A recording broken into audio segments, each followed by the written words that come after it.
What's going on, you bunch of fucking degenerates? How's everybody doing tonight? I'm not great. I was recently informed I am too vanilla in bed. It's hurtful. So I figured I'd try to spice things up a little bit. So next time when I started to go down on her, I stopped and I recreated the scene from the 8 Mile battle at the end. It's not what she was talking about at all. It's like, all right, who are some men I looked up to growing up? Maybe that's what she wanted, a real man in her life. So I hit her with a Stone Cold Stunner. I know what you're thinking. And the answer is yes. We both came that night. So recently I stopped watching porn. Of course you all still watch porn, you fucking degenerate.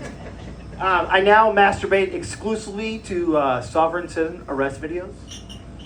If you don't know what a sovereign citizen is, it's someone who has a GED, their parents are first cousins, and they know the law better than the cops. And when the cop pulls them over, as soon as I hear, I need to speak to your supervisor, my nipples get hard. And then when I hear, you've got one more time before I pull the taser, 6 to midnight. I'm telling you right now, if a girl ever whispers in my ear, I'm not driving, I'm traveling, I'm coming.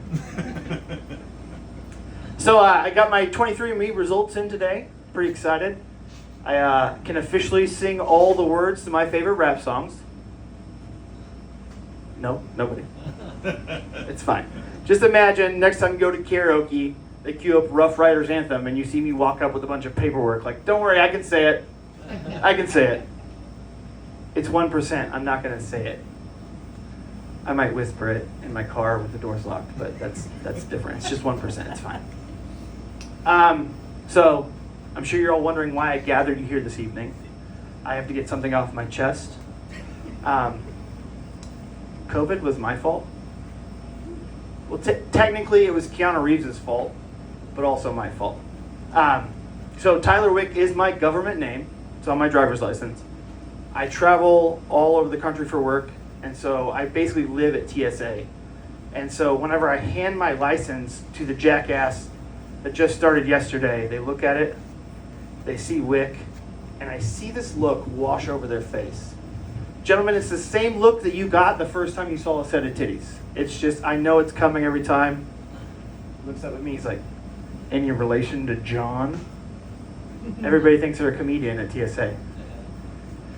So one day I just got fed up and I was like, God, we need another plague. I had no idea he was listening that day. So like I said, I travel all the time for work and I've been trying to hit open mics everywhere. And I was recently down in Florida for about a month. And great scene, funny people. So I got invited to an after party afterwards. And everybody that does comedy knows joke stealing is not okay. And so at this party, I noticed there's this guy just kind of hovering around, just staring at me, just giving me just a real shitty look. Like, what the fuck is this guy's problem? I don't know anybody. So I go throughout the night, keep drinking, keep partying with everybody, staring at me the whole time, just randomly throughout the room. And finally, towards the end of the night, I see him in a room by himself, so I was like, you know what? I'm going to approach this motherfucker and see what his problem is. So I walk up and I'm like, hey man, what's your deal? He leans in real close, he's like, you stole my jokes. Which I don't understand because my jokes are all stories and things I've been through. I was like, I can't be. I'm not even from here. And all of a sudden the lights turn on. Turns out the shrooms in Florida are way stronger. I was in the bathroom talking to myself for like 20 minutes. Thank you guys. Have a good night.